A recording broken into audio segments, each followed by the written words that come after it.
I don't think you guys really want to hear that song. Fuck you. I want to hear next motherfucker gonna get my medal as loud as you can. I remember he interviewed the Thrill Kill Cult back in their evil days. And I remember Brian coming out of the interview basically shaking that he was never met somebody that bizarre and satanic, I guess he called them. He said he had like animal bones and feet, you know, around his neck, and he just totally was shocked by Groovy's whole look and everything. I used to let him pick what bands he would interview, and one of them was the Thrill Kill Cult. I don't remember much about the interview itself, but I remember afterwards he was freaked out by them. They were really spooky people.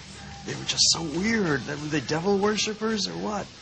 And when you view that in context as to what he's doing now, it makes them look like kindergarten people, you know? After interviewing the Thrill Kill Cult, Brian may have been shocked and inspired, but it didn't last long. In fact, Brian Warner claims that while he was writing positive reviews about bands, he was far from impressed by the whole scene. We found a niche, and we kind of got in there. And that's where I first met Brian Warner. He would get up into poetry, and he was writing for a local magazine. And eventually he came to us and said he was forming a band, and we'd put him on stage. And we kind of like said, yeah, sure, you know, because Brian was that kind of guy. I was always like the one into the music. He used to come to my warehouses and just hang out while I practiced. He was always into writing. He always wanted to be a writer and wrote a lot of poetry. He would do like poetry nights and go and do his little thing at a poetry night at a club or whatever. Scott was like a master of a 4-track, and he, I guess, wrote some music and asked Brian to come along and you know, sing on it. I didn't even really know about it when he was doing it. He came after they recorded it and said, hey, I got this project. We're going to call it Marilyn Manson and the Spooky Kids, you know, and this is my idea, what, you know, how I want it to go, and, you know, listen to the music and tell me what you think. And it was cool, you know. I liked it. Scott had all this stuff recorded, and he came into the studio and he stood up with a friend of his, Brian Warner, who actually, I guess, took a megaphone or something and sang the parts. And we mixed it down, and we released this CD called The Funnel Zone, which was released a week after we bombed Iraq. So, with some material to sing and a couple of friends to form a band, Brian Warner was ready to flaunt his beautiful woman meets serial killer trademark and took to the stage. I was one of the 21 people who saw them when they played at Churchill's for their first gig. And the first memory I had was that Brian was so nervous that he was afraid he was going to throw up before he went on stage. And I kept thinking, if he doesn't get over his stage fright, he's just going to die up there. But the crowd kind of liked it. Well, when they first came out, I hated them. They were horrible.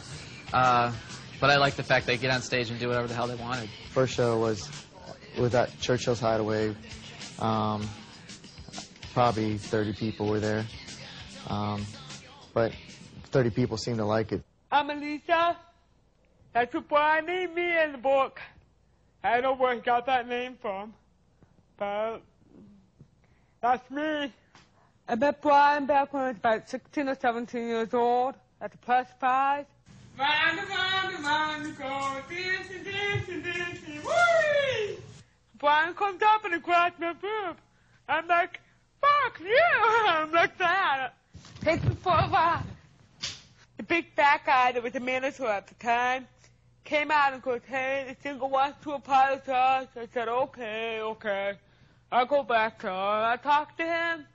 He was nervous. He apologized. Seemed like a really nice guy. I was picked Olivia Newton-Bundy because Olivia Newton-John was my first masturbation experience. When I was like 13, I was in love with her. We used to go to thrift stores and like buy like the nastiest looking disco clothes we could find. And I just finished cosmetology school.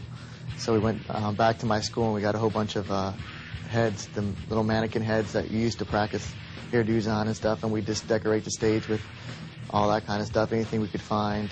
21 people saw Marilyn Manson and the Spooky Kids that night, and that 21 was enough.